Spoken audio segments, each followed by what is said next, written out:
In the Pits is partnered with YI Paintball. Paintball, there's nothing like it. On the field or off, it's not just a sport, it's a community. The people, our people, come from all over, with vastly different lives during the week. But come time for paintball, we're one community, with a lot of stories about why. Follow YI Paintball on Instagram and meet the members of the paintball community. Learn about how they started, what their journey has been, and their ultimate why. Why paintball? What's your why? In the Pits is partnered with Pod Runners Union. Follow Pod Runners Union on Instagram to find strength in union and celebrate our sports pit crew. Send in photos to represent your union local and be featured. Stealing pods for undeserving teams. It's a living. In the Pits is partnered with Mariachi Águilas de Oro. Based in Austin and servicing the surrounding areas, these golden eagles will bring life to any event you are having, from birthdays, anniversaries, holidays, corporate events, or even a simple performance to enjoy. Guillermo Padilla, one of their trumpet players, is also a member of the Texas paintball scene. Visit them on Facebook and Instagram to check out some of their past performances, or give them a call to book them for your event today. In the Pits is partnered with Skull Monkeys Paintball. Equip, engage, excel. In the Pits is partnered with XTPL Events. The Extreme Tournament Paintball League is a series put on by the Lukow family of Paintball Fit fame that gives the opportunity for players to learn and grow together as a team. 3-man, Challengers and Champions X-Ball, Draft Mech X-Ball, and even Youth 3v3. There's something for everyone at XTPL. Not to mention prize tosses, raffles, and the infamous paintball munching contest. Events happen throughout the year, and the prizes never disappoint. Sign up for an XTPL event today on PB Leagues. In the Pits is partnered with Hydra. Designed by players for players, you can outfit yourself in Hydra gear from head to toe. Have confidence that when you make a purchase from Hydra, you are purchasing a well-tested and well-thought-out product, trusted by several top teams, including first-place semi-pro team, PaintballFit.com. I personally recommend their Hydra Black knee pads. Purchases over $100 receive free shipping. Head to hydra.fit to browse their selection and discover the Hydra mentality. In the Pits is partnered with BEM Wraps. Behind every mask is a unique and creative player. Tap into it when you order your next custom headpiece. Their Build-A-Band lets you communicate with them one-on-one to make your order just the way you want, all the way down to the color of the stitch. Check out their Instagram at BEMWraps for drops and build videos of them working on orders. They offer very competitive pricing, so reach out today to get started on your own one-of-a-kind headpiece. In the Pits is sponsored by FU Athletics, created with a purpose and focused on building a better you. We are a brand that matters in your workout, and every purchase gives back to cancer research. Go to thefuathletics.com and use code INTHEPITS25 for 25% off of your order. In the Pits is partnered with Compete. Compete is a Texas-based brand by Jell Stewart of professional team AC Diesel that provides custom jerseys, pants, headbands, straps, tech shirts, and any other soft goods to help individuals and teams compete at the highest level. Support Texas Paintball and message Compete on Facebook or Instagram and mention In the Pits Podcast for 10% off your entire order. In the Pits is partnered with Get Dat Shot. Get Dat Shot now offers first-in-line photo and video editing, 20% off Get Dat Shot merch, and 20% off prints to all teams that wear the Get Dat Shot logo on their jersey. Message GetDat_shot on Facebook or Instagram to become a Get Dat Shot program team. In the Pits is partnered with Paintball Kumite. Paintball Kumite is a program designed by Colt Roberts of professional team San Antonio X Factor to take paintball players of all ages, experience levels, and skill groups and mold them into champions. The program breaks the game down into small, easy-to-learn sessions designed to help you master the fundamentals so that you can elevate your game. Newcomers to the program get a free 1-hour introductory class when mentioning In the Pits. To sign up for a class, message at Paintball Kumite on Instagram.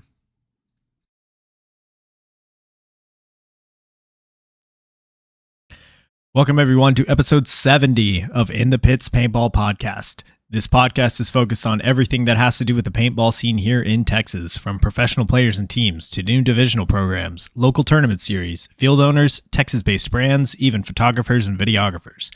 Every week, we will have a short and sweet episode with a new topic and a special guest. I'm Christian Smith. I'm a player for the Texas Titans, and this episode we are going in the pits with Brian Silvia and Skylar Molina, players for Austin Notorious D4. Gentlemen, how are you doing this evening? Doing great. Doing well. Yeah, doing well. Yeah, good to hear. Good to hear. We got a lot of people in the chat here to support you guys. It was good to see you, last 2 weekends in a row up in Dallas at the various competitions that were going on. And October is a busy month here in Texas because we got back-to-back championship weekends. First with Bunkerfest and then USXBL, which is what this week is going to be focused on. And then I think next week is the XTPL championships as well. So a lot of championships going on. Are y'all going to be competing in that as well? I don't think personally, but I'm sure Mark France will probably have a line go out there or something. But time to rest. Body hurts. Right. So, yeah. For sure. Yeah. 3 weekends in a row traveling up to DFW when you're not local is pretty tough. Mm-hmm. Mm-hmm. All right, y'all. So let's get started. So this question is for both of you guys, and we're going to start with Skylar on this one. This question is brought to us by XTPL Events, speaking of. So Skylar, for those listening that maybe don't know about you, how long have you been involved in the Texas paintball scene? I started getting involved in the Texas paintball scene in 2000, I'd say probably 2010. I just started going out to the field that X Factor was previously. It was called Maximum Paintball out in San Marcos area, kind of between Austin and San Antonio. And I just got picked up by a good group of dudes that kind of showed me the ropes and ran with it ever since. Sweet. So what are some of the teams that you've played with or been associated with over the years? Man, I've played with a bunch of teams, but I think the older generation will remember Cerebral Void. I started with them. They're the first team that kind of give me a chance and say, like, hey, this kid's, he's fast. And, that's pretty much it. Can't shoot the broadside of a barn, has no field awareness, but he's got a lot of heart. He's fast, so let's pick him up. And from there, that ended up turning into, I never actually played a tournament with them because that turned into X Factor D2. And we played a full season with them through 2011. And then from there, I played with DSS briefly and then got injured. Took a little break, came back and did like a homegrown team called Speedboat, Texas Speedboat. Had a fun season with them. And from there, just, I played with FSU back then as well, shortly after the whole Speedboat thing. And yeah, quite a few other teams. Grit X, FHV, we did some MPPL stuff, and yeah, Ultra. There's a long list. Yeah, but those are kind of the ones that come to mind. For sure. Of course, you can't forget the I-35 All-Stars, my friend. Can't forget the I-35 All-Stars, and shout out to my boys on Outlaw. Those guys too. I love those dudes. So yeah, it's been a lot of fun. I've kind of gotten to play with everybody, and just a big group of friends that you've gained from playing this awesome kind of silly sport. It's been great. Absolutely. So Brian, let's go to you now. So how long have you been involved in the Texas paintball scene? Sure. So I started playing again about 2 years ago, maybe a little bit over 2 years ago. Started going out to X Factor locally. Just kind of wanted to really see if I really even wanted to get back into it or not. My wife will always joke around and say that when I bought all my stuff, I didn't plan on playing tournaments, and here we are. So, I started out with Innocent Bystanders over there with Caesar and those guys, and that was great start to my journey. Definitely brought me back into the tournament paintball scene. Then went to FSU after that. So, and here I stay for right now. For sure. So, throughout all of your different stints, what teams have you played for? So when I came up in New Jersey, going out there is where I'm from. Through 04 through 08, I played for teams like MOD. I played for Jesters out there at Atlas Paintball Park, way before they were the Jesters they are today. Jersey Destruction, a couple teams like that out there in the local area for the GPL and stuff. But, I took a pretty long break, life, getting in trouble, things like that. I've since turned things around and wanted to get back into it. For sure. All right. So this next question is going to be for both of you. And we're going to start with Brian on this one. And this one's brought to us by Skull Monkeys Paintball. So Brian, tell us about how you first got into paintball. when I first went, it was somebody's birthday party or something when we were little. Kind of got hooked, got a lot of slack from the parents about, it wasn't a good sport for me to be playing, stuff like that. And then I went and snuck off and played in a one-on-one tournament on the weekend. Lied to my parents about it. I did really well in it. I was hooked. That was it. I was willing to kind of accept the consequences that came with me playing, and I did, and went on to have a lot of fun, built a lot of bonds. So it's been an amazing journey. Awesome. Yeah, that paintball bug, when it bites hard, man. Sure does. So, Skylar, same question to you. What got you in to begin with? Actually, I don't have the typical birthday party story. No shade, Brian. But I feel like a lot of people get into it that way. I was the kid that was throwing the paintball birthday parties. I was waiting in a bookstore for my mom to do something. I don't know what she was doing, and I was real young, and I was just going through the magazines of cars and airplanes, typical young kid stuff. And I came across, I wish I could tell you what brand it was. I really do. It was a paintball, like physical paintball magazine. And I just pretty much just sat on the floor in the middle of this library and went through every single page of this magazine and was just hooked. Totally sold on the idea of it. And like I said, after that it was, what do you want to do for your birthday? Paintball. My mom would just roll her eyes like, again, like you did that last year. I said, yes, this is all I want to do. 24/7, 365. It was all I talk about, think about. I'd spend way too much time just hanging out in the local paintball store and just bugging those poor dudes. I love it. So yeah, 75% of us, I feel like, out there were birthday party kids, and then like probably 20% were magazine kids. So getting most of the spectrum, but definitely going old school on that origin story. Yeah. All right. So this next question is brought to us by Pod Runners Union. Shout out to Sasha Zucker, who won the Masters Division 3 man at USXPL, got MVP as well. Yeah, congrats, man. So this question will be for both of you. We're going to start with Skylar. So what are some things that you've noticed over time has changed within the Texas scene, either for better or for worse? Man, I feel like I could talk about this ad nauseum, but to keep it short and sweet, I feel like when I started playing, and my friend Paul Hubert, like he can attest to this, like you had to have a serious amount of grit and drive to even really survive in the Texas paintball scene, right? Like there wasn't a whole lot of support.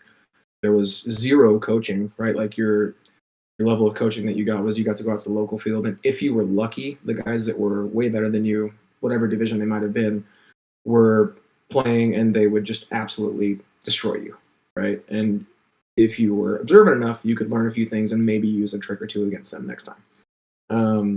But I remember, back in the days when Paul and I were kids, like we would literally go to our local field in Round Rock and pick up paint off the ground just to try to get in like one more point, right?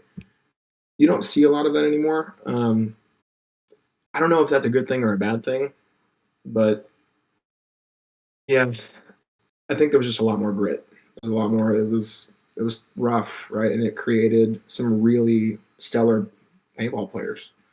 If you could survive that. I mean, what's changed for the better is kind of on that same point too. It's a back and forth, right? There is a lot more help. You're seeing a lot more kids like at a younger age have that support from like the local coaching system, and that's great to see. I mean, Cameron on Jackpot's a great example, right? Like that kid was nothing but pure raw, or is nothing but pure raw potential, and he got recognized by these local pros who are now spending the time at these fields. They didn't used to do that, and he's got a bright future ahead of him, right? And he's not the only kid like that out there. There's a lot of others. So I'm really happy to see that, honestly. Yeah, absolutely. I think just the barrier for entry in general has gone down significantly, just absolutely across paintball, not just in tournament play, but also recreationally, which I always kind of attribute to the rise of 50 cal.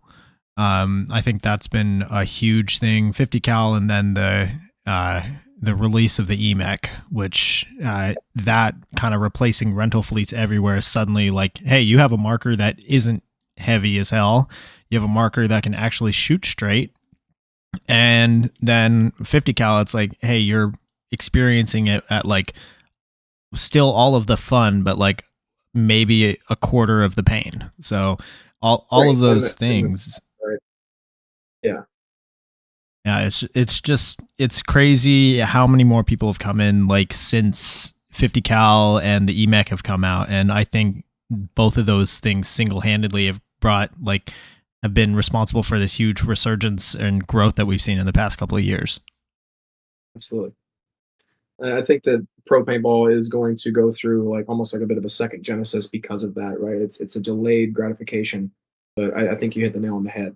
That is going to just create a whole new crop of kids that have been allowed to play paintball, allowed to experience, and allowed to learn these lessons at a younger age than any of us got to. And it's going to create some serious monsters, and I can't wait to see it. Honestly, I can't wait to watch. Absolutely. So, Brian, same question to you. So, what are some things that you've noticed have changed over time, either for better or for worse? Yeah. I would say for the better. Just these different leagues coming in when Bunkerfest is coming in, USXPL under new ownership, actually caring about the players and raising the prizes and really just giving the players more of an incentive to go play them. Just winning those few events at the beginning of the season really pretty much paid for my season, which you couldn't do that last year for sure.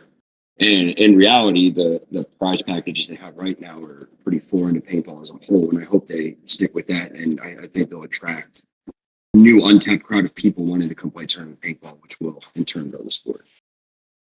Absolutely. Yeah. It's crazy. Like even just within the last 2 years, how much prizes have gone up. I know that Hinman has always had a very large cash prize over in the WC, but that seems to have finally made its way across the rest of the US, at least in the local leagues. I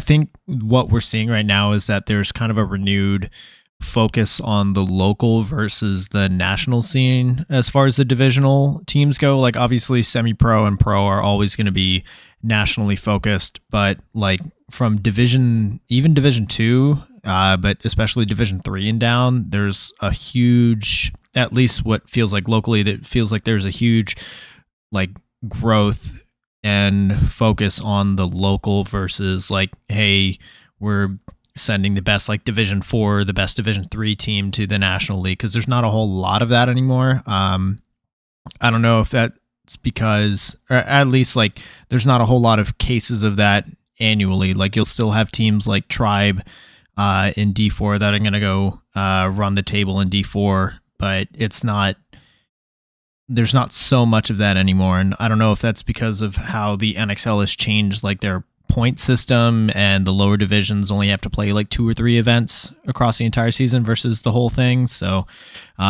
just based off of that, I think there's like much more focus on like participating locally and kind of supporting your local scenes. And I mean, honestly, Texas has got arguably the best competition. So if you really want to gauge yourself, go play some regional events in Texas, and you're going to really see, the level of competition that's out there. Because when you go to these Texas events, any team that makes Sunday in a Texas event has the potential to win an NXL event. And I believe that. I just believe that the grit, the talent, the hard work that's out here in Texas, and the ability to play all year round really gives us quite an advantage over some of the other states.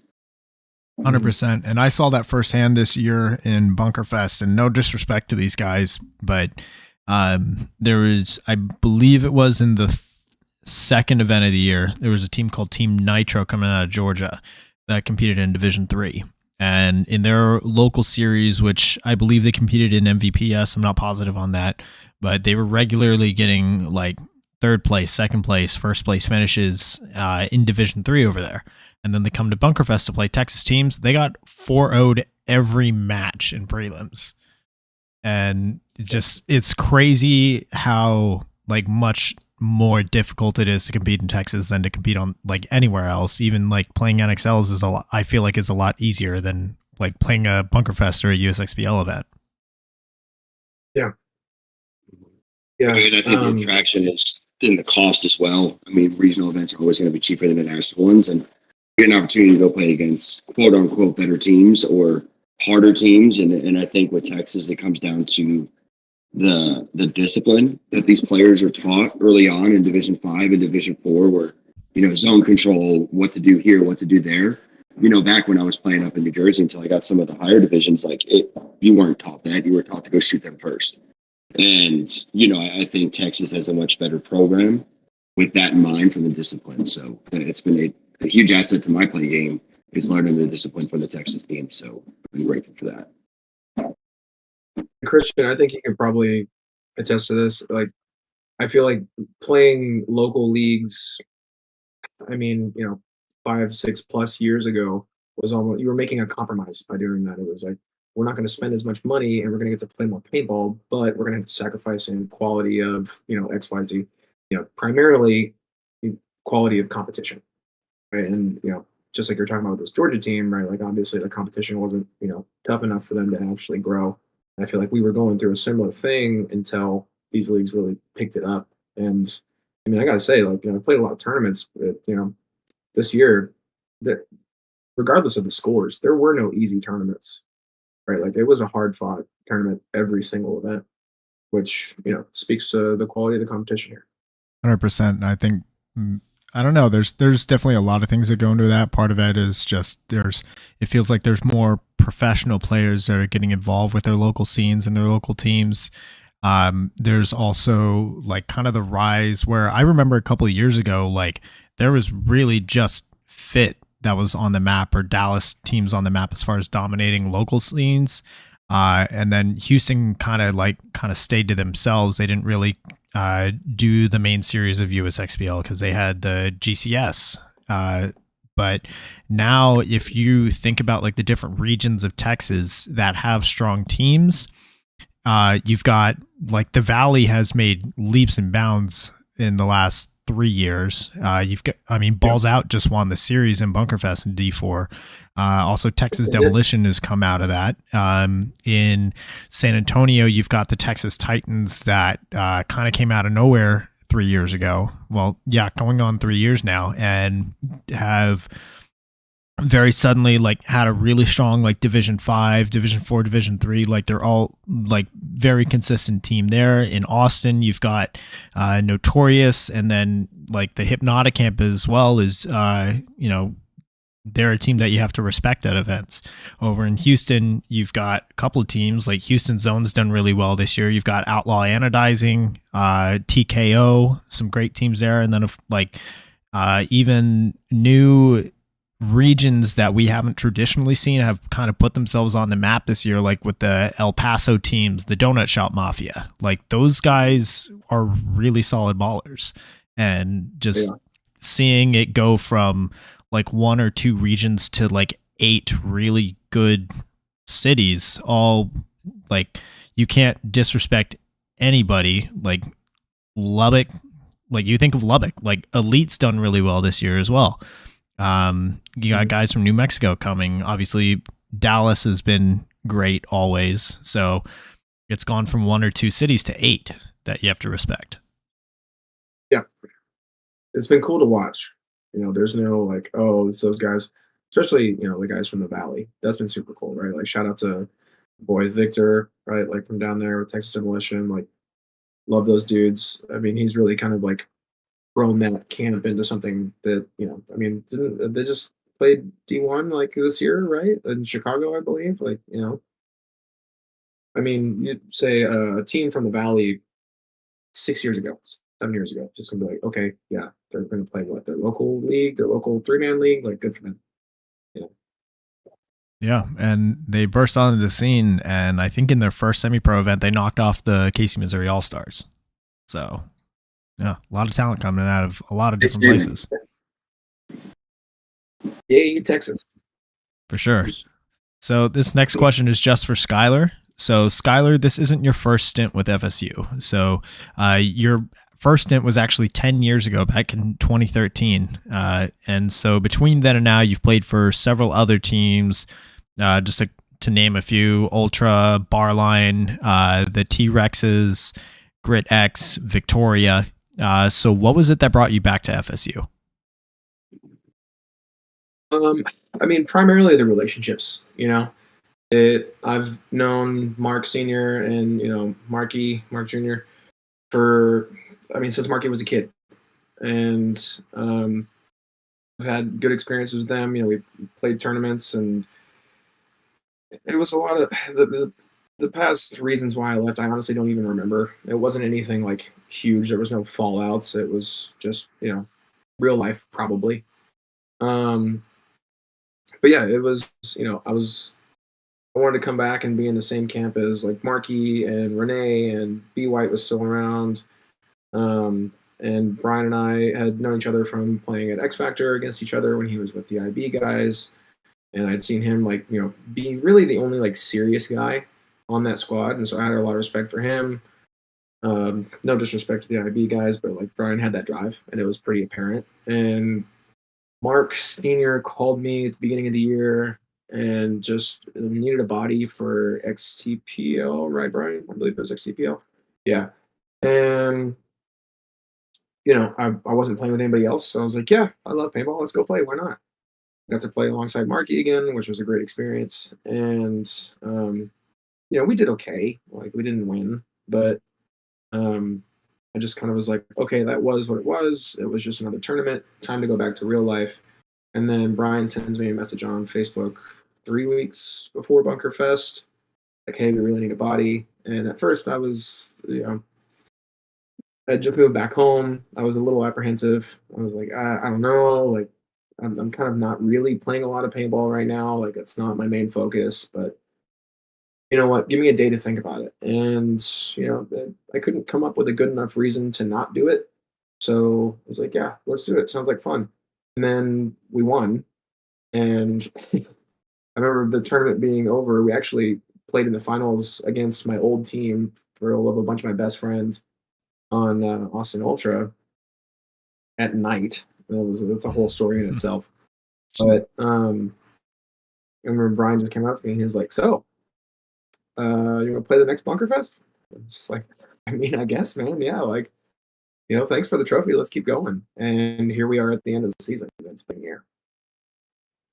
Love it. Yeah, just why not?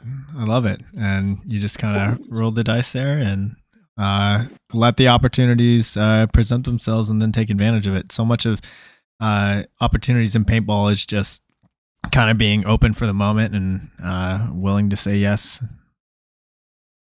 Absolutely. So this question is just for Brian, and this one's brought to us by BEMRAPS. So Brian, this kind of stint within your career, you renewed it just 2 years ago, and for the last 2 years, starting in 2021, you were a big part of the Innocent Bystanders organization before at the start of this year, you jumped over to Austin Notorious. So what was it that prompted the switch? I don't, and before anybody thinks anything like that, it was nothing like dramatic or falling out or anything like that. It was literally just IB was a great place for me in that part of my journey, and I was ready for the next step. And then I started looking at different teams and figured, for me personally, Austin Notorious seemed like the proof was in their successes. They had just won the World Cup, won the pro spot. I had talked to Mark a little bit out at World Cup, and when I came back, I decided to, take that jump. And it's nothing against the IB guys. I love all of them, still talk to all of them. Probably not Caesar as much as I wish I did, but no bad blood there. A lot of those guys, the kids that I worked with on IB, went over to transition to the Gunners, who, are still in their process of building their success, but love to be able to help them out wherever I can. And, it's like the old adage, there's hobbyists and then there's athletes. There's people that wake up thinking about paintball, and then there's people that just go play Sunday with their buddies to have beer with afterwards.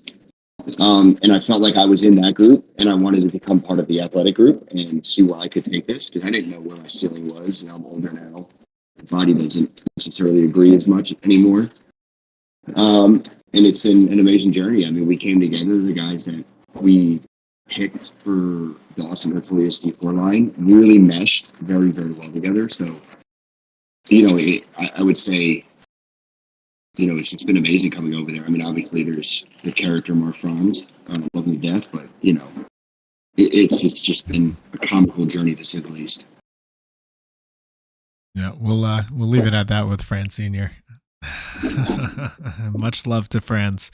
Just looking here in the chat, we definitely have a lot of love from Aussie Boy, from Dan Shelley. Let's see, Chris Harrison says what's up. Gabian Mundo says I taught Sky everything he knows. All right. Oh my god. Yeah. Dan, I'm keeping Somebody this had picture. to. Somebody had to teach you. You know what I mean? So might as well be. Big love, Gab. Mm-hmm.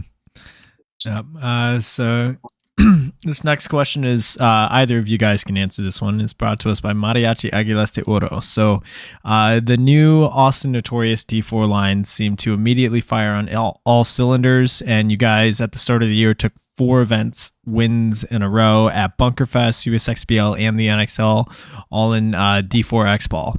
So I think your match score was something crazy like 39 match wins in a row without dropping a game. So, and again, this is for either of you guys. So what do you feel like was the reason that you got off to such a hot start? Yeah, I mean, I can start. I think Skylar will probably have something I'll forget to add. But I mean, you know, a lot of it in the beginning was consistency and meshing with the teammates.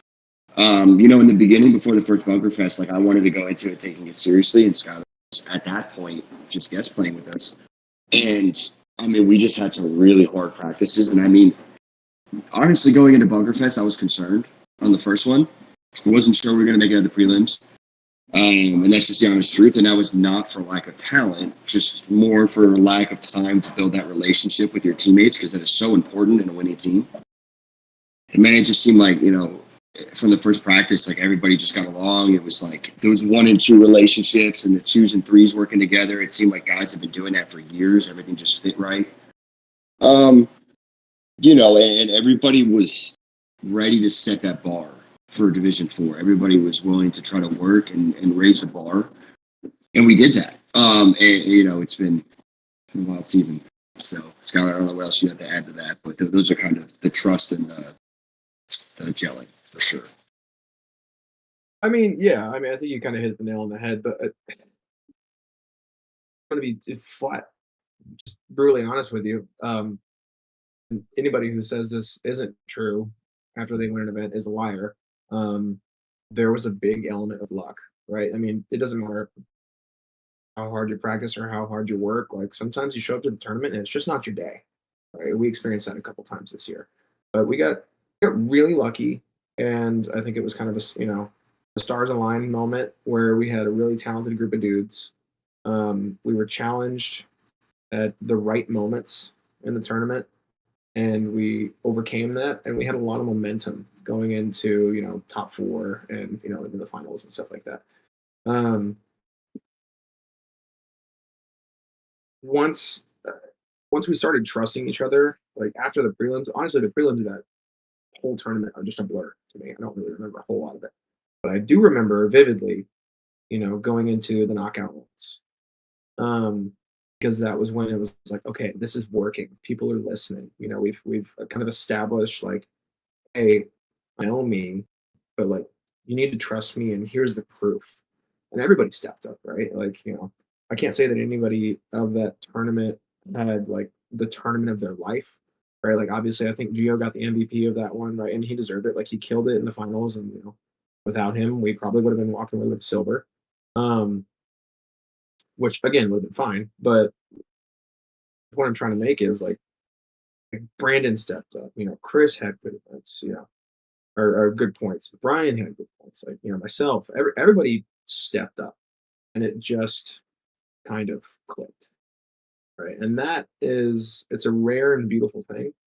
I've been fortunate enough to partake in that a couple times in my career, and they're all great. They're all super memorable. Right, and you just that spark starts, and you're just like, okay, this is cool. We can run with this. Yeah, one thing I will say as far as the luck factor, like luck is definitely required on some level to be able to go all the way to win events. But at the same time, I also say that the better and more prepared you are, the more opportunities that you give yourself to be lucky. So absolutely. Absolutely. So yeah, I don't want to discount like the level of preparation that you guys had, or your also just your general talent and skill level across your line, because those are definitely big factors. But yeah, the luck part definitely is definitely required, and anybody who's been in long enough knows exactly what we're talking about. Like it comes down to like one crucial like bounce, or one crucial like, hey, your ball broke, his didn't, things like that, which I still remembering from this last Bunkerfest championship. Like I saw the craziest, like, okay, the paintball gods want this team to win story, where Houston Zone Division 5 is down a point to Austin Oni in the semifinals. And actually, it might have been the finals, now that I think about it.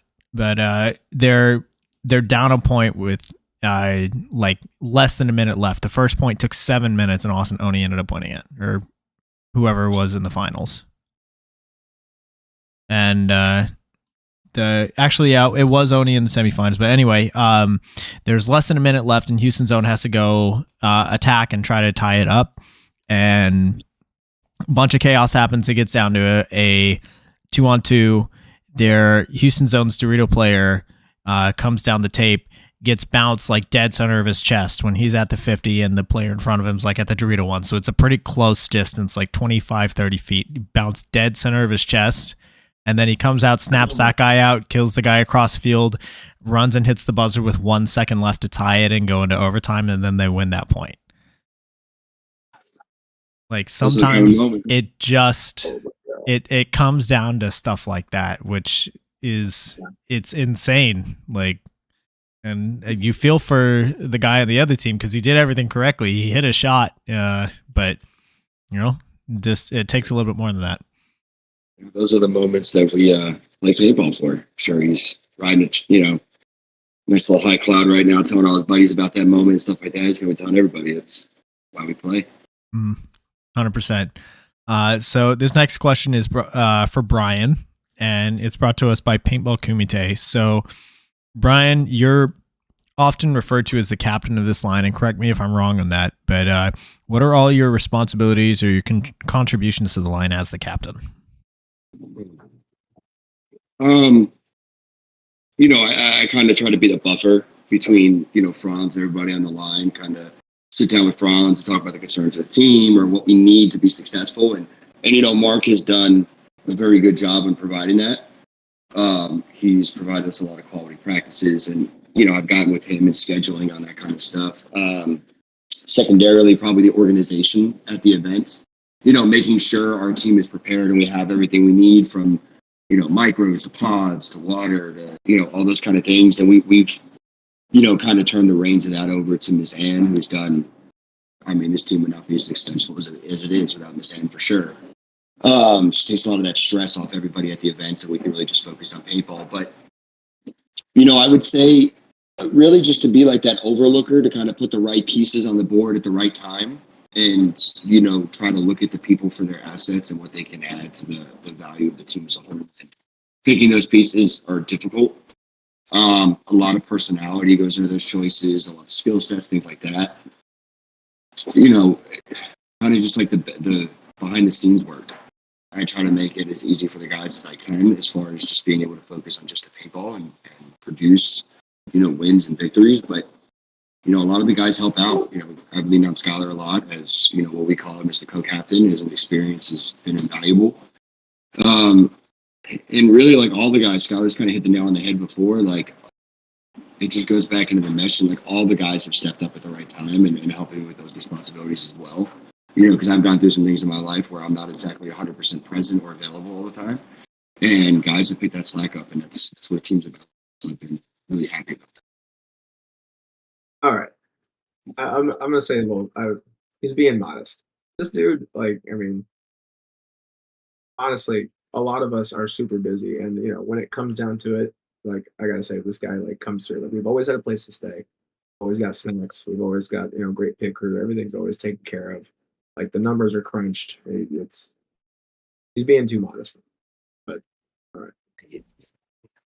Yeah, it's there's so much more that goes into being a paintball tournament player than just the stuff that happens on the field.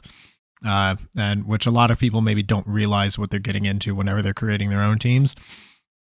And just shout out to all of those individuals out there that are that person for their team or for their organization, because it is a lot of extra work. It can be like oftentimes a second job almost in everything that you have to make sure that you're doing with like even like simple things like making sure that all of your teammates go to the right field or are at practice on time, like things like herding cats.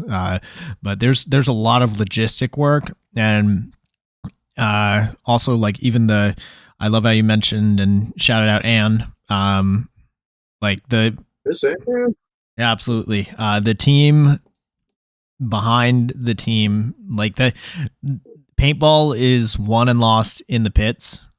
For sure. Like the more that you can have your players on the field only focus on playing and nothing else, the more successful that they're going to be. Which definitely makes everything a lot easier when, after a point, win or loss, you just come off and really the only thing you have to worry about is making sure you got wiped down, getting some water, and what corrections do I need to make. And, I feel like at some point from walking out of the nets back to the net, somebody has filled my pods, filled my tank with air, fresh hopper paint, come up with advice from a sideline point of view, which really makes a huge difference, having knowledgeable people in the pits too, just to be able to tell you some of the corrections, shoot 6 inches lower, shoot higher, those type of things. So, and you couldn't have said it better, man. It's definitely one of the pits. Stressful pits never win. They just don't. Yeah. I will say that this has been like, of all the teams I've played for, like probably one of the best pit experiences that I've ever had. The two that come to mind are Ultra and this generation of Notorious that I've played for, and the success in both of those teams I think speaks for itself. So yep, absolutely. And for anybody out there who doesn't know, maybe you're on a team that like just imagine the difference between you're only focusing on the game plan or what's happening next point versus the point ends and everybody is yelling, "Hey, did someone run pods?" Because we've all been there. Yeah, it gets stressful fast. That is the worst, yeah. Mm-hmm. Or you go out onto the field and realize, oh, I didn't get air.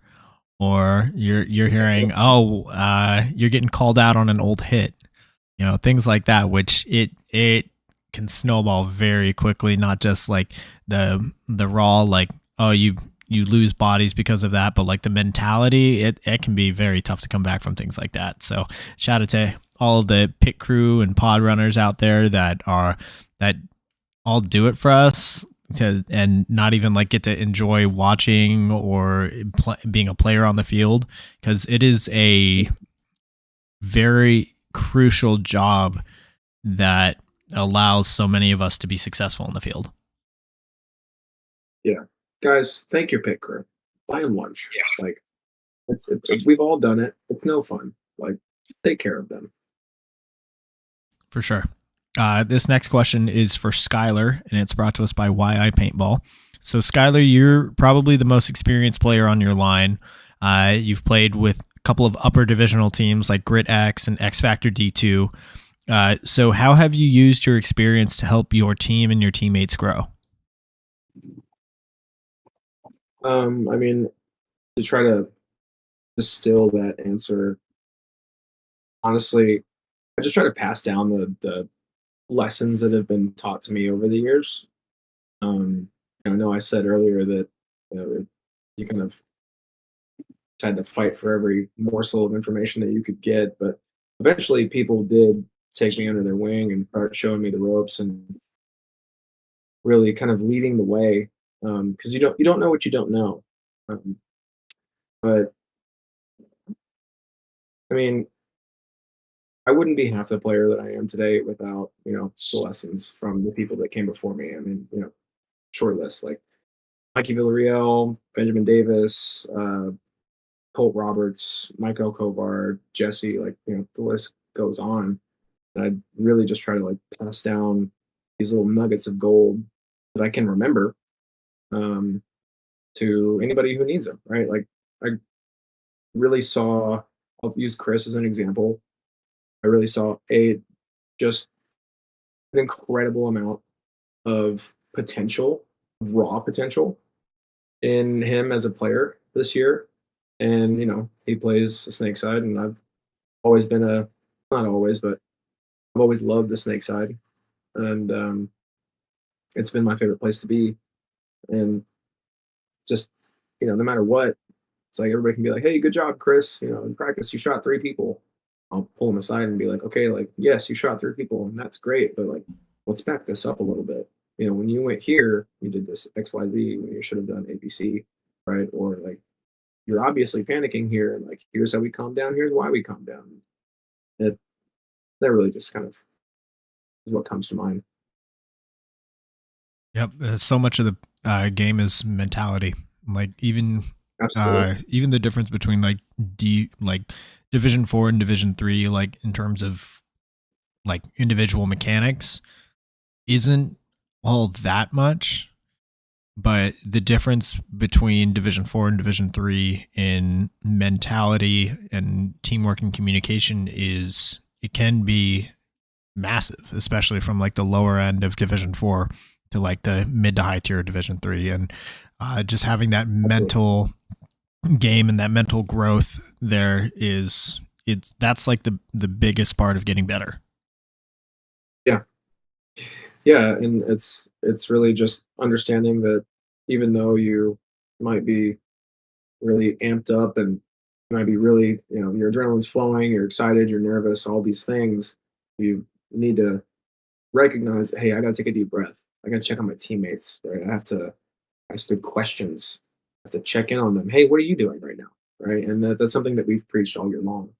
I think that was kind of my biggest talking point. I'm sure that everybody on the team will probably roll their eyes and be like, yeah, he won't shut up about this. He's always telling me, like, ask good questions, check on your teammates. But that's, it's the most important part. It's the mindset. Right? Like, I don't care how good your snapshot is. If you're not doing your job or you're doing the same job that the 3 dudes beside you are doing, it doesn't matter.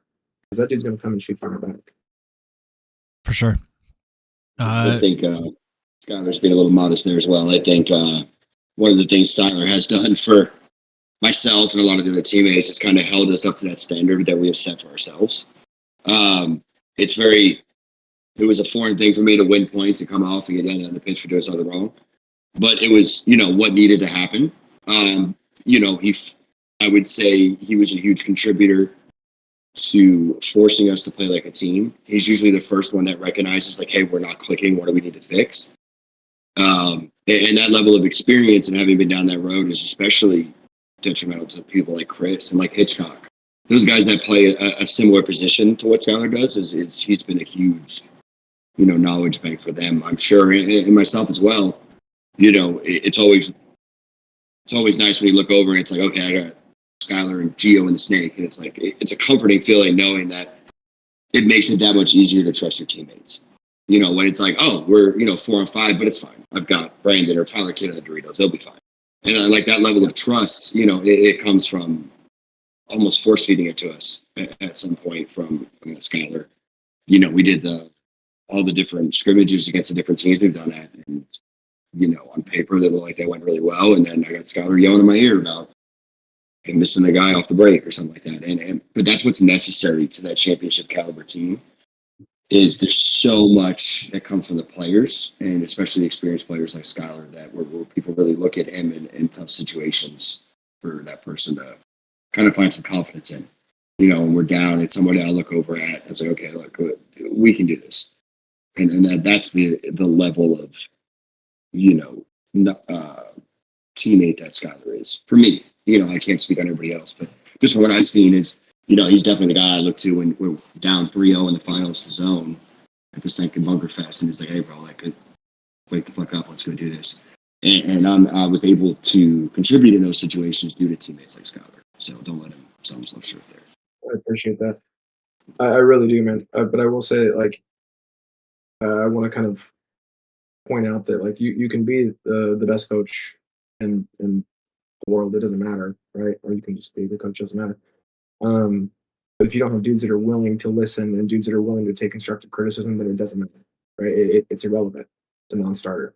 And that kind of speaks to the team and the guys. And that was a big thing coming back to, that question earlier about like, why do you think we had so much success? And I know that Brian kind of said that he was worried. And, I'm going to be honest, I didn't think that we were just going to go in and sweep everybody and win the first Bunker Fest, but there was a lot of potential. And just because it was my first couple practices with these guys, it didn't mean a whole lot. Because I'm still chirping at them. I'm still saying like, no, you're doing this wrong. And here's why. And nobody freaked out. Nobody took it personal. Nobody, was meet me in the parking lot or nothing like that, which has happened, right? Like people let their egos get in the way. And there's none of that. Yeah, for sure. The sport and are willing to take constructive criticism. That's rare, right? And that's, when I came to this team, it was like, okay, we got something special here. Yeah, absolutely. So looking at the chat here, first of all, welcome and thank you for anybody who's tuning in live. If you have questions that you want to ask Skylar and Brian, be sure to get your questions in the chat. We're getting toward the later part of our show, so make sure to get in and we'll make sure to go through and answer them. For example, this one right here from Changing Lanes, which is Lane Myers. He says, speaking of luck, ask Skylar about winning the race car.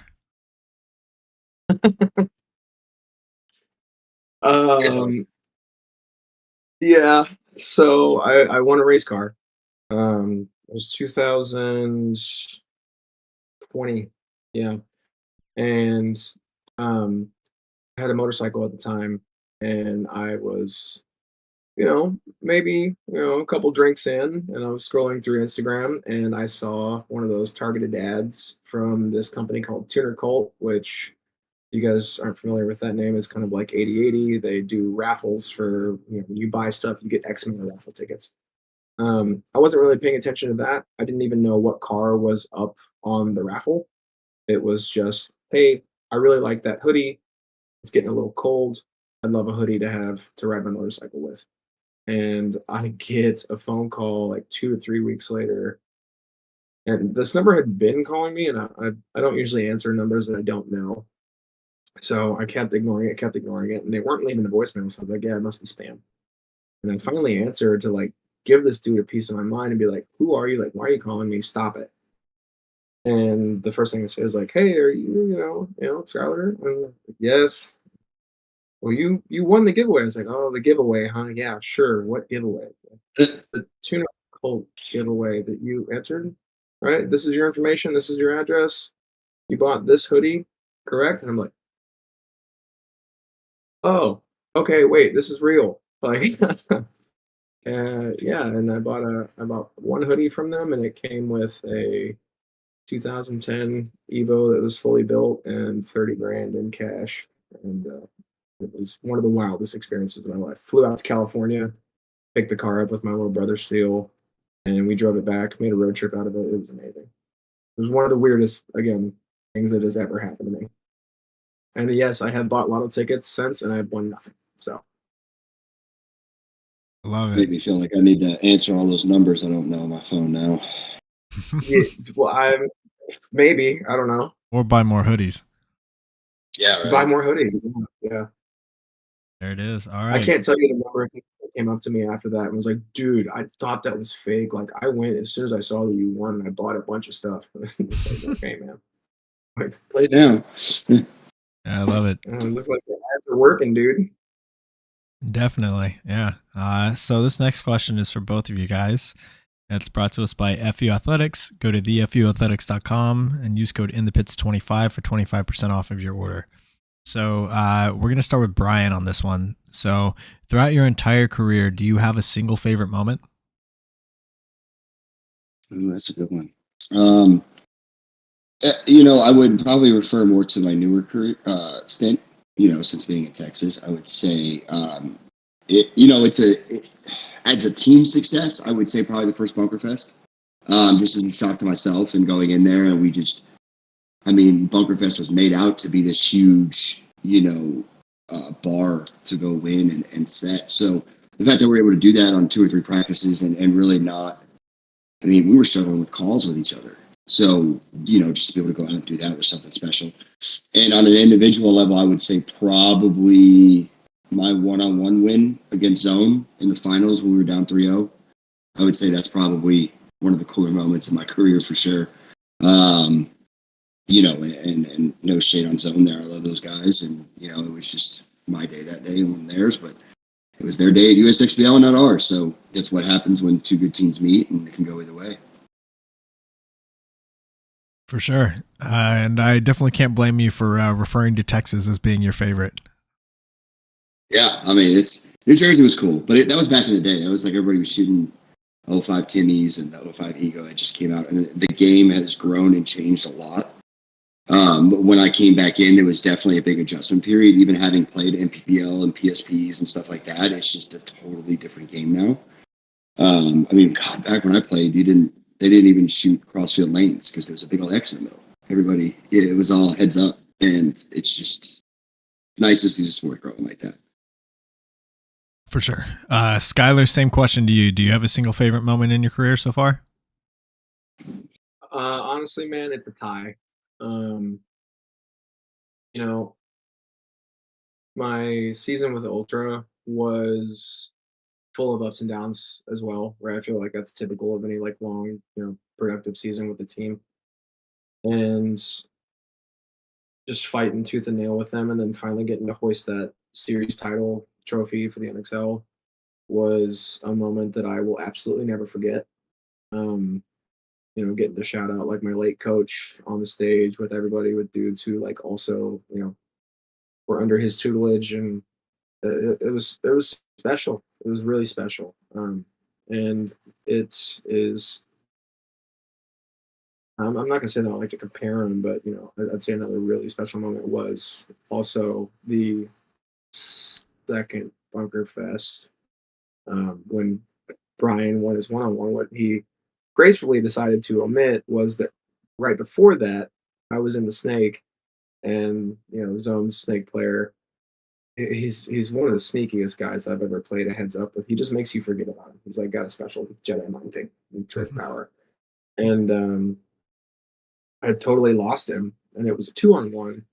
I look over at Brian and just go, "Hey, Brian, recon. Where is this dude? What's the kill count? What's going on?" I'm also exhausted at this point, right? We just come back on what was about to be a 4-point run, win it, and I just get blasted in the side of the face. And I'm like, oh no. So I have to walk back to the pits and watch Brian one-on-one this dude. And Brian ends up winning. But what made that tournament so special, there was a lot of family stuff that was going on right before that. I think a week or 2 prior. And my dad, he's like my hero, man. And he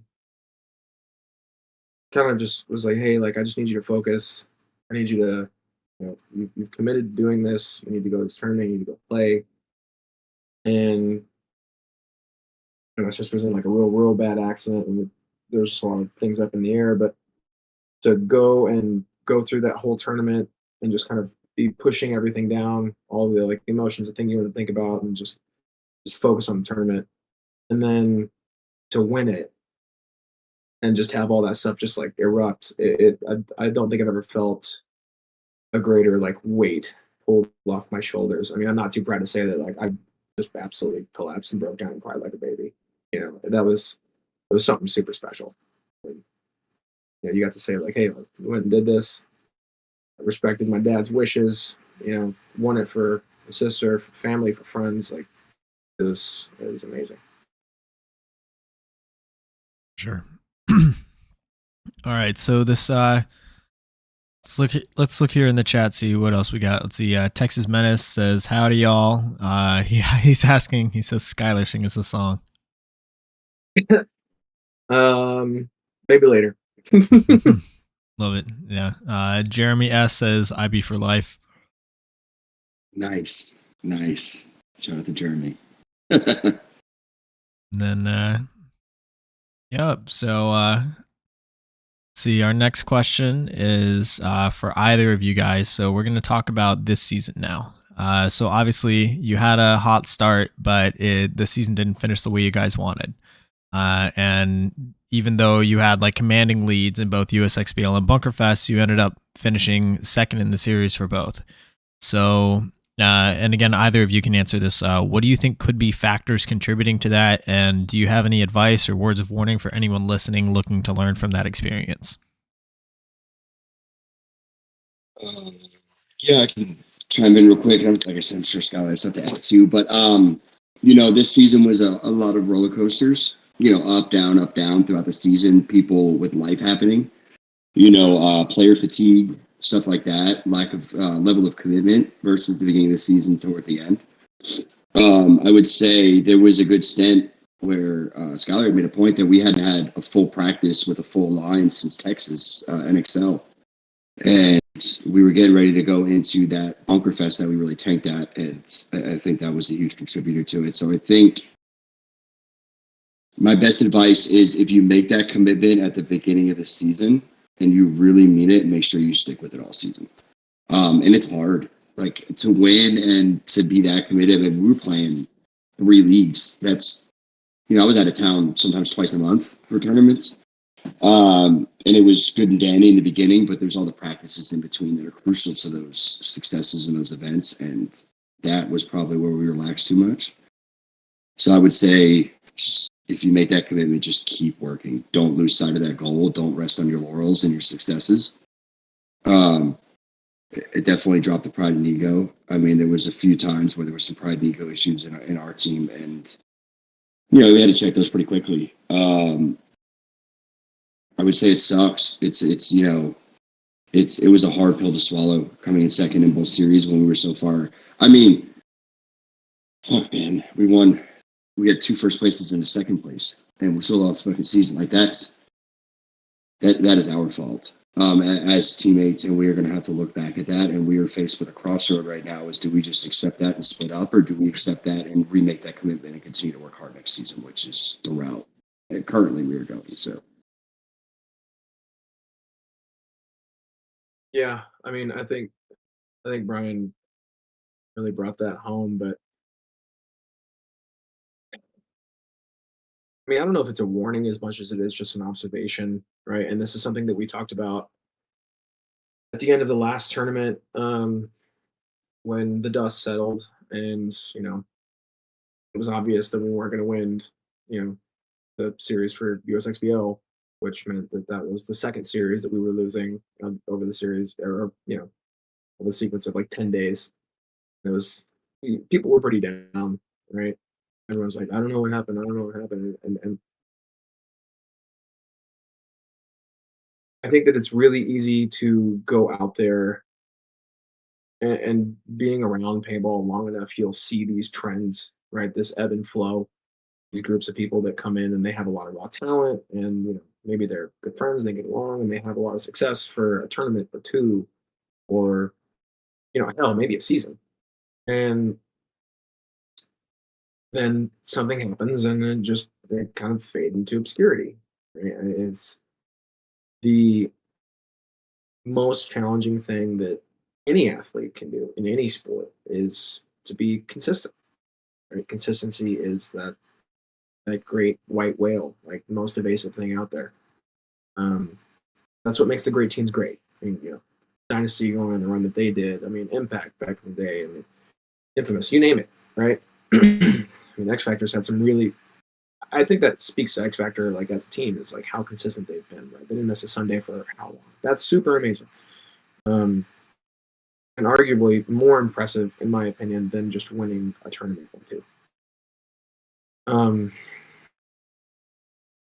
If you're trying to do it, like Brian said, practice, right? And practice in an intentional way. I think that a lot of teams love to show up to practice, without a plan.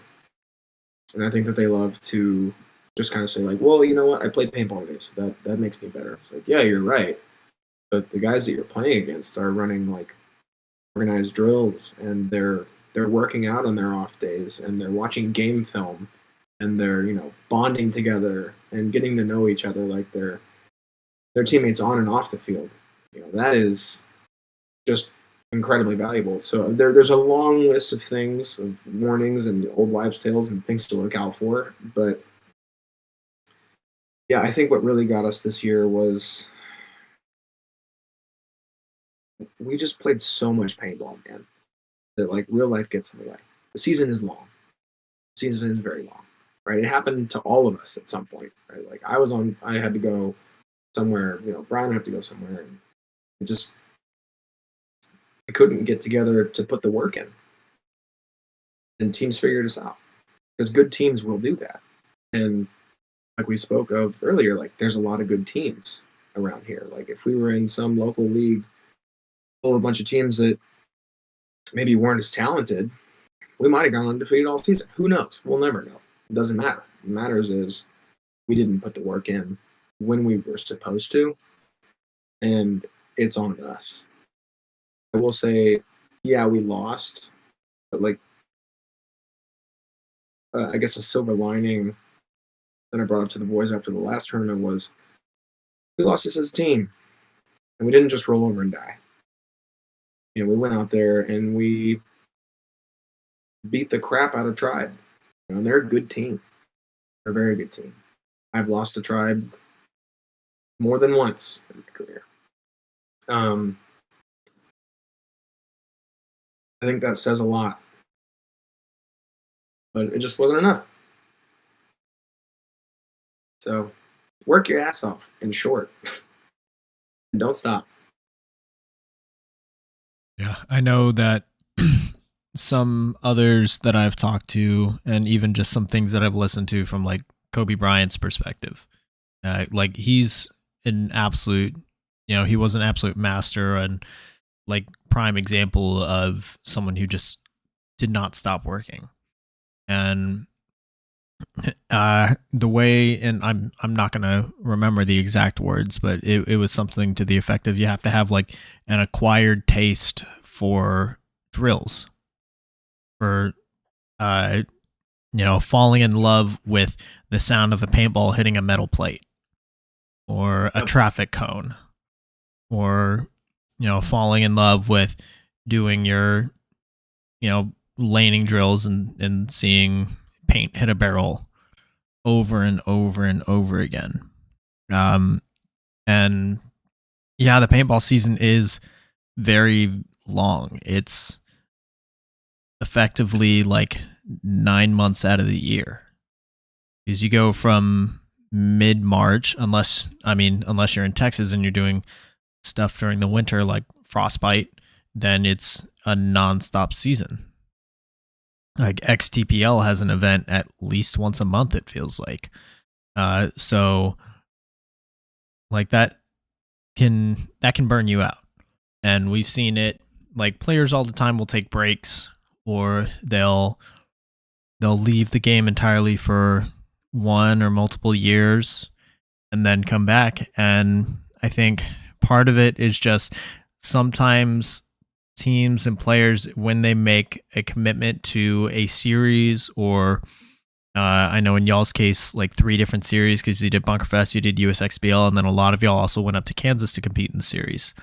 So being honest with what that truly involves to be able to do it and win is a lot of, obviously not just like the financial and travel and like put it on your calendar for the day of the event, but the practices leading up to that as well. A lot of Saturday, Sunday, a lot of at least once a week, if not multiple times a week, of drills, a lot of meeting together as a team to watch footage.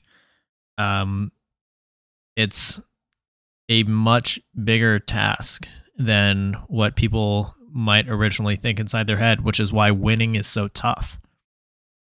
And yeah, Jeremy in the chat, he says, become obsessed. Yeah, you really do have to in order to be in order to do things like win a series. And I mean, like again, also what we were saying earlier with Texas being really good, like you guys absolutely set the bar at the start of the year. But the rest of Texas, rather than saying, you know what, we're going to concede this one, we'll regroup for next year. No, they all worked their asses off, and Yeah. they came and took it.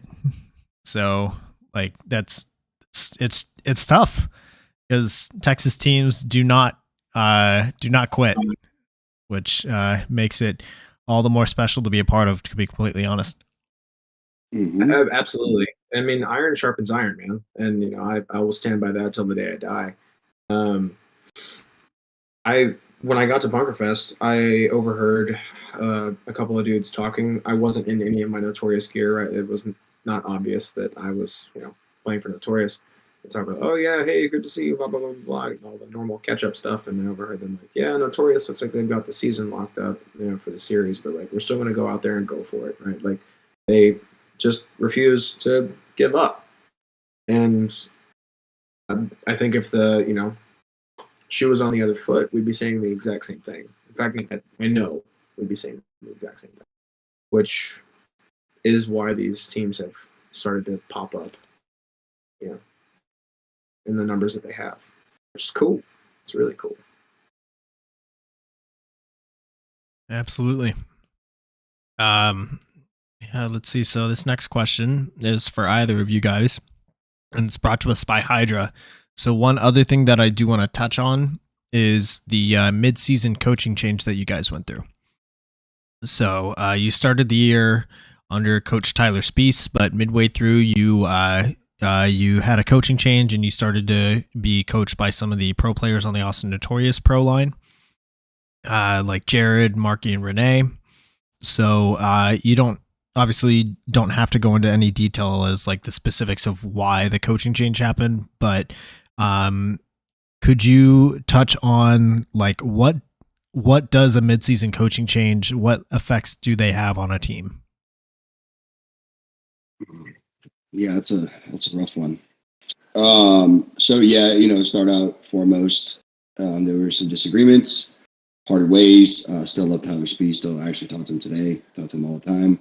I'm still a good friend. That will not change because of paintball related issues. But I think the biggest thing you lose when something like that happens, when you've had a coach that you've been highly successful with, you know, it's structured, it's going well, everybody's happy, and then that gets kind of pulled out from underneath you. The trust that's lost in your coach. And we go back to In the Pits, where it's one in the pits, where you have this ex-pro level guy who has a high paintball mindset and knowledge, watching these points break down from a sideline, from an angle and view that we don't have as players, and can really help you make the correct adjustments.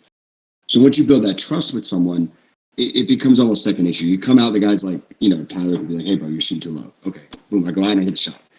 And I think the fear of not having that still was what created the biggest hurdle for us. But, you know, Jared and Marky and Renee and those guys really stepped up. And, I mean, I don't need to touch on their successes to, you know, validate their knowledge of paintball as a sport. You know, it goes into confidence, too. I think a lot of confidence was pulled out from underneath everybody. Regardless of whether Tyler was a coach, he was a big part of the band. As far as on a personal, you know, personality level.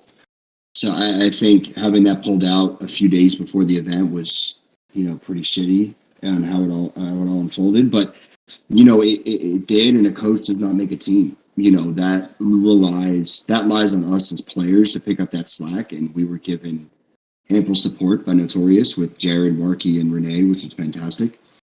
And we just weren't able to deliver, and we can sit here and pick that apart, or just try to look at the footage and the film and try to figure out what those pieces are that we need to connect and to get this thing back to being successful again, because, you know, it's there. And once you get a taste for it, man, it's hard to let go of that. And I don't know if Scott has anything to add to that. Yeah. I think that event specifically, it was almost like a perfect storm, right? I'm not going to get into all the stuff that happened or the disagreement or anything like that. Like it was what it was, right? And as players, that's exactly what Brian and I in a leadership position told him, like, hey, this is what it is. We move forward, right? Onward and upward. This is what we do. We have a job to do. Let's go do it. Um, we didn't perform that job to our potential, obviously, and that tournament specifically ended up costing us a series, and it couldn't have been closer. It literally came down to the last match of the prelims and the last point, and mistakes were made. And it's not any individual player, but I think that tournament also, if you remember that event, that layout was one of the slowest layouts I have ever played on in my life, which I just personally I can't stand, right? Like I'm sure some guys love it. I'm sure the guys at Core and GI just absolutely love it because they're making tons of money. But that's not a jab, right? It's sometimes that's just how layouts happen, right? I'm sure there's no evil cabal of dudes that are like, we're gonna make this layout super slow, so all these dudes just shoot all this paint. Like you're just trying stuff, right? Every layout has to be new, it has to be original. You don't know how these guys are gonna play it. But that one ended up being incredibly slow. And what that translates to is from a coaching perspective, coaches who are coming up with the line really like the play is kind of relevant. Like you really know like, where these dudes are going. Like you get to 5 spots alive and you play paintball, right? So it changes from hey, let's try these crazy moves and let's try to do this, let's try to do that to a mix of personality, right? And you're asking these coaches who haven't been directly involved. You're asking whatever coach you bring, it doesn't matter. It could have been, Mike Hinman or whatever, right? He's an amazing coach. You're asking this coach to come in and make decisions based off of player personality, not just how they're going to react in the first 10 seconds, but how they're going to react post shakedown. Right? And that's what that layout really came down to was how the players react.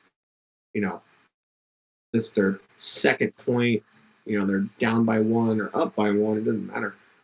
And, this point's gone on for 4.5 minutes. They're down to their last pod. Are they watching the clock? Are they a naturally aggressive player? Are they naturally a little more timid when things start getting, down to the wire like this? Are they going to continue to communicate when they're tired, right? Or are they just going to kind of zone in and like do their thing? Like these are intangibles and that a new coach has no way of knowing. So I really think that was kind of a perfect storm for us. It ended up costing us. But Ryan's point, as players, we definitely should have stepped up more and said, hey, happy you're here, but like we need to have a little bit more input because we know these guys' personality, no offense, better than you do. Stuff like that definitely kept me up at night for a long time. Things, concerns that should have been raised and stuff. But yeah, it was a bit of a perfect storm. Yeah, that's a very difficult situation to be in. Basically having not rehearsed this new system that you're suddenly found yourselves in. There's the old saying of like when push comes to shove, you don't rise to the occasion, you fall back on your level of training. And to kind of figure out a new system on a fly with new coaching staff is a very tall task when, especially on like a slower layout, points come at a premium where you may only have like a 2-to-1 match. And when you're only playing 3 points in a match where like any single mistake means a body and a body means a point and a point like takes off, 4 or 5 minutes of the game clock, then there's not a whole lot of room for error there. So yeah, arguably next to zero. Yeah, which is it. I mean, I have personal opinions on the whole how like the current format of paintball is played. I think that if anything, we should be looking for longer match times, because that way we have more room for this kind of momentum game back and forth between points, and just throughout the match you can see some crazy, like more risks being taken. Yeah. And on a quick aside to your point, exactly, like that's what personally got me into paintball, man. That was when I started looking at paintball videos. Like fast paintball is fun to watch. Right? It's explosive. It's people try things. You can afford to make mistakes. I know there's probably if somebody's watching this who is in the decision making team, they're probably pulling their hair out right now, saying, "Well, this is why we do this and that," and like that's fine. You have your reasons, but personally, I think that we should be trying to make this sport more explosive and fun to watch. And to do that, you can't make every decision that a paintball player makes, especially in lower divisions where they don't have the experience to just sift through all of this stuff. You can't make it life or death, right? For the match as a whole. You have to make it like, hey, you're allowed to make mistakes. Go try something. Maybe you get lucky, right? Like that's fun paintball. Yep, and gives me some thoughts on, have y'all heard of the new format that they're debuting at Cup? No, I haven't. Yeah, so the pros are going to be doing an exhibition game on Wednesday, where the tournament is essentially, they're doing like a whole scoring system where like there's like buttons that you can hit, and if you hit a button like on a 50, then it's like a field goal, but if you hit the button at like their start box, it's a touchdown. But essentially it's like race to 2, and you play a total of 3 points against an opponent, and that's your match. And each point is like a maximum of 4 minutes long. And my whole thought is like, that's going backwards. Like we need more points and more game time, not less. I mean, what I think it's are they just doing complicated. it? Try this thing.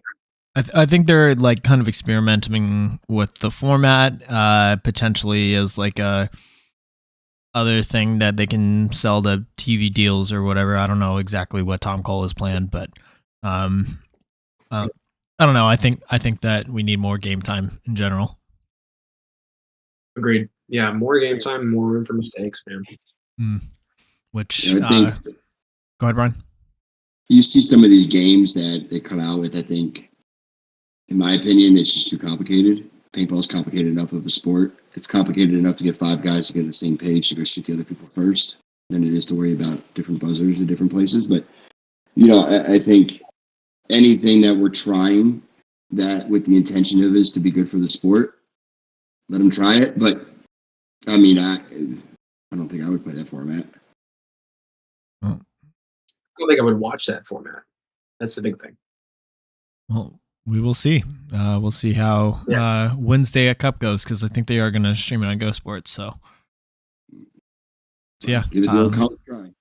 Yeah, for sure. And one more thing that I kind of want to conclude with, like going back to an earlier point that was made about like consistency over the course of a season, and just how much work that requires to not only get on top but stay on top. That makes, like, look at Paintball Fit season that they're having this year. That makes it all the more special, because they're 4 for 4 on tournament wins. They've dropped a single game all season long, and that was in the prelims to Colorado Blitz in Texas. Meanwhile, Blast Camp has dropped 4 games all season long, all of them in the finals against Fit. 3 of them were 1-point matches. 2 of them were in overtime. Like despite finishing second on all of those, like the amount of work that both of these teams are putting in is absolutely like colossal. And yeah, just it just feels like that level of work needs to be recognized a little bit more. Absolutely. Yeah. And I don't think people talk enough about that stuff. Sorry. I don't think people talk enough about all the behind the scenes stuff that goes into those, call them championship caliber teams or people that are acting like that. Like, there's so much in an event, so many moving pieces, like your nutrition throughout the event. What are you doing for, recovery after the event at the hotel? those are things that people don't talk about enough, and that are detrimental to the success of a team. And it's that extra step, and that's the extra step that separates some of these teams out. Is what are you doing in your quote unquote free time? Are you watching film? Are you, like Jeremy said it before, perfect. He's got to be obsessive. I mean, really throughout this whole season, I'd be at work and I'd catch myself thinking about a mistake I made in a match from 4 months ago. And, it's probably not the healthiest obsession, but, it's better than drugs. Yeah. Christian, correct me if I'm wrong. Is it still possible for Fit, because of the double points thing, for them to not win the series? Yes. So That's crazy. So, however, the only two teams that can win the series in semi-pro are Fit and Blast Camp.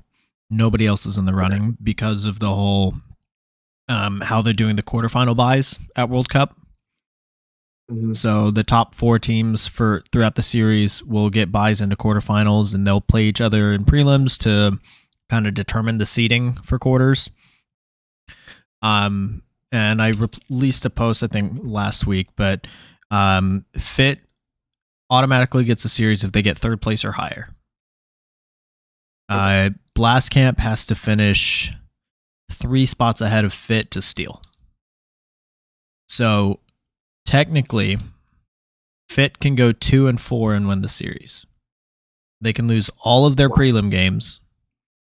They can win the quarterfinals game, lose semifinals, and then win the 3rd place match, and still have the series.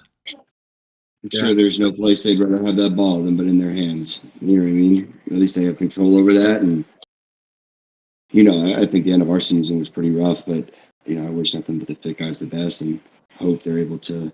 I mean, they definitely put all the hard work in. There's no doubt about that. So that's not a factor for them. Mm-hmm. Wish them all the best and trying to clinch up this season. They deserve it. I mean, those guys, they're constantly at the paintball field. So I can't think of anybody that deserves it more than they do. So, yeah, talking about becoming obsessed, there's no other family that's more obsessed on this planet than the Luke house. No, yeah. Absolutely not. All right, so that kind of brings us here towards the end. So if you're in the chat, last chance to get any questions in that you want to ask Skylar and Brian. So this next question is brought to us by Get That Shot, which I'm wearing his shirt, by the way. So message him, GetDat_shot on Facebook or Instagram. He is now booking teams for the NXL World Cup. So if you're needing media coverage, hit him up.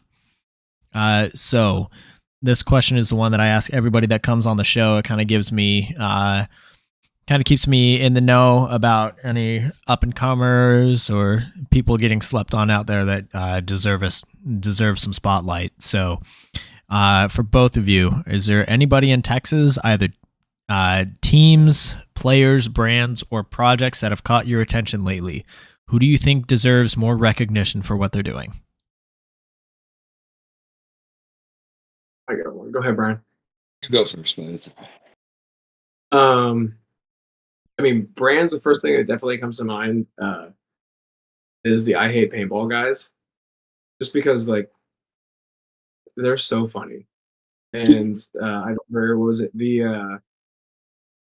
First off, I mean, that's the most common expression ever from any paintball player who, like, takes this seriously and, like, plays through a whole season. I mean, you're sitting there, especially when it starts getting colder, you're freezing your ass off before the sun comes up, shivering, changing into these clothes, and you're just like, I hate paintball so much. But I remember it was like Bunker Fest, like the Louisiana event, the Mardi Gras event. We were there. I was there with some of the Ultra guys, and Ben Davis came up to me. He was like, dude, the I Hate Paintball guys made a headband out of an old couch, like an old felt couch. And he was like, I have to have it. And ever since then, I mean, that was the funniest thing I've ever heard. It's like, yeah, these guys are great. Right? So, yeah, if you haven't heard of IHatePaintball.net, I think is like the official, go check them out. They're so funny, dude. Yeah, I would say people and brands, people and teams. I would say, probably somebody who's living the paintball dream right now is probably Shelda. Kids out there writing kids books about paintball and working with Dynasty, and kids travel all over the world and take trips with people play paintball. And I mean, if you don't know his pictures of anything, so I would definitely book him while you can and get that shot as well. Use AFG, used all those guys before, love all of them. Team wise, I mean, in the Division 4 bracket, which majority of these teams will probably move up to Division 3 next year. But if you don't know the team names like Balls Out, Zone, you know, those teams like that we have battled with all season. Obviously, Ultra, we mentioned a bunch here. There's been some teams that have really stepped up to the plate and really given us a run for our money and beaten us in the times that we needed to win. So nothing but respect for those guys. I love the practices we get together with Titans and Zone, and you know, just go out there and play paintball together with everybody and learn. And you know, if you don't know some of those teams, you probably should start watching them at some of the events and really paying attention to how they're playing the field and you know their successes and mistakes and stuff like that. Yeah. Quick shout out to Sheldon for giving me his puka shell necklace. You're the GOAT. You're the best, dude. Thank you. Like I'm never gonna wear that. You're the best. So retract my statement. He didn't give me a puka necklace. I retract. We're bringing it back, bro. We're bringing it back. I'm telling you right now. Circa 2000, Jesus. Yeah. Speaking of, he's actually going to be next week's guest. So we'll get to hear Very from nice. Dan himself. Dan the man. Yeah. Wait a minute, Dan. There you go. Yep. There's definitely a lot of individuals and teams that are rising up and really just putting their mark in paintball, whether it just be releasing cool stuff, releasing content, really, you know, making their name known on the field as well. Yeah, definitely an exciting time to be in Texas because a lot of different people are stepping up on a lot of different fronts. Mm-hmm. Yeah. Absolutely. One last question here in the chat.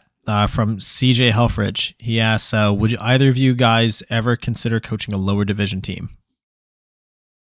Yeah. Yeah, absolutely. So funny story, I actually played football as a child, like Pop Warner football with CJ's older brothers. So to see him get into paintball and then see him at Outlaw playing with Oni and like them be successful has been super cool. So yeah, CJ, you got my number, dude. Come on, man. Yeah, there's something cool about coaching. It's a different experience. It's rewarding, I think, in some sense to, you know, especially when they listen. Because I've coached some teams before where I've just been like, I can sit here and tell you what to do, but if you don't do it, I mean, you know, it's not my fault. But and then I've had other teams we've coached that, you know, word for word, listen to all your instructions and that way, you know, being successful, and it's a great experience to be a part of. Yeah. You know, I felt that joy of winning these events and these tournaments, and it's an amazing thing to pass that on. And you, if you want to win in paintball, surround yourself with people who know how to win, because that's a very true statement that is probably overlooked. There is a way to win. There's so many things that go into it. The preparation, you know, like I said, the nutrition, the recovery, the, you know, game planning, film, and some of these people get upset and they come out to these events and they get, you know, sent home and they wonder why. And it's probably because you're missing something, you know, in that fact. It's so many moving parts. So just get with somebody who knows how to do it. They can give you some insight and I think it'll be a little bit easier. Definitely still going to be hard in a trial, but knowledge is power. 100%. I want to recognize a few people that I know are kind of on that front as far as pushing the sport of paintball more and more towards like being mainstream or being more legitimate and actually like treating it as a competitive sport at the highest level. One of which is Ryan Gray. I know he's done a lot with, you know, thinking about the data side of things, which is a big thing. I know he kind of does it a little bit in his coaching style, and he has a big emphasis on data in general, and I know he's talked about that a lot. Also, shout out to Colt Roberts and his training regimen, Paintball Kumite. I know it's been a little bit since he's done some classes, but just his focus on like how to teach the fundamentals the right way, and like, you know, if you're gonna work on improving your skills in baseball, you don't go play a full 9 innings. You go to the batting cage. You go do like any sort of drills where you're isolating those small skill sets. And just the kumite approach was exactly that. So just helping push the boundaries more and more towards how the rest of like the mainstream sports do it. So shout out to everyone out there that kind of help us push on that front. Absolutely. I mean, look, guys, they put speed walking in the fucking Olympics recently, so it's about time that paintball gets in there, for Christ's sake, if that's a competitive sport. You know, I'd love to see everything that helps the sport grow and all these pros and all these other people putting in all this effort, right? Because that's what it takes. You know, it's something that they may not see the benefits of, the work they put in now, but they're doing it for, you know, people in the future, and that's what's important. Absolutely. Alrighty. So I think, let's see. Skylar, did you have anything else on that? No, you guys killed it, man. This has been an absolute pleasure. Yeah, 100%. So this final question is brought to us by Compete, which is Jell Stewart's brand. Message him on Facebook or Instagram and mention In the Pits for 10% off of your order of soft goods. So both of you, thank you so much for your time. Do you have any last shout outs or things you'd like to say before we sign off? I mean, just all the teammates, you know, all the organization. Notorious has been great. Marky, you know, all the way down. The girlfriends and wives we've pissed off this season. You know, all the friends that have come out to support, and, you know, just the sport of paintball as a whole, and having a competitive place to go out and showcase our skill sets has been amazing here in Texas. So definitely shout out to Texas Paintball for that. Yeah, absolutely. I mean, you know, and the companies that like help make this happen, you know, I mean, obviously like Charles over there at Max, like, you know, I mean, you know, Virtue, the stuff that we wear, you know, the guns that we shoot, like they're all, I mean, a lot of moving parts here, right? Down to the soft goods, down to, you know, paintball players are picky, right? And they make this stuff happen. So I can't say that I've had a gear issue this year, which has been super nice. I definitely have had that in the past. I'm not going to say with who, but it's not with the companies that I'm with now. Yeah, shout out to my mom for putting up with me doing this all these years. Love you to death.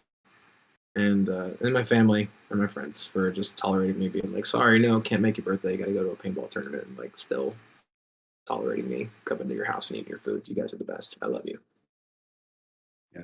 Shout out to my girlfriend Sarah for the same thing. She puts up a lot of shit from paintball. A lot of shit. I'm sorry. I love you. 100%. Yeah. Shout out to those around us that, you know, put up with us and help make it possible for us to do what we enjoy doing. So I think that'll do it for our show. So thank you everybody online for tuning in. Be sure to go follow Skylar at Skylar __ Molina on Instagram.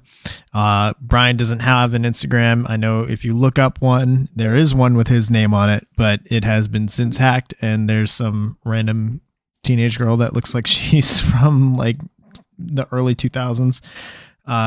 So don't go follow that. Just follow the Austin Notorious page instead at Austin Notorious. That's actually Brian on Friday nights. Fun fact. You're saying too much. I mean, sorry. 2023. Anyway.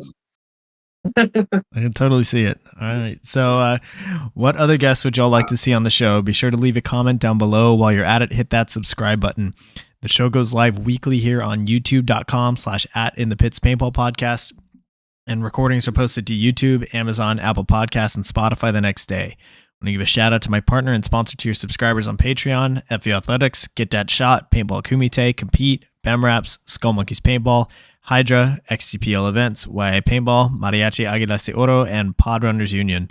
We will see you guys next week for episode 71, where we're going to have Dan Shelley behind Shelda Photos, and he's also got his second children's book coming out, which is I believe it's the Journey to Dynasty, or what is the exact title? Do y'all remember?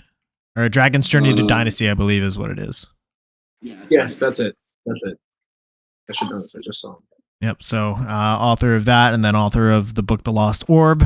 And we'll get to hear from him on how that's been going, and then also see what his plans are for Cup. So yeah, we'll see you guys next week for that. Brian, Skylar, thank you both so much for your time. Of course. Thanks for having us. Pleasure to be here, man.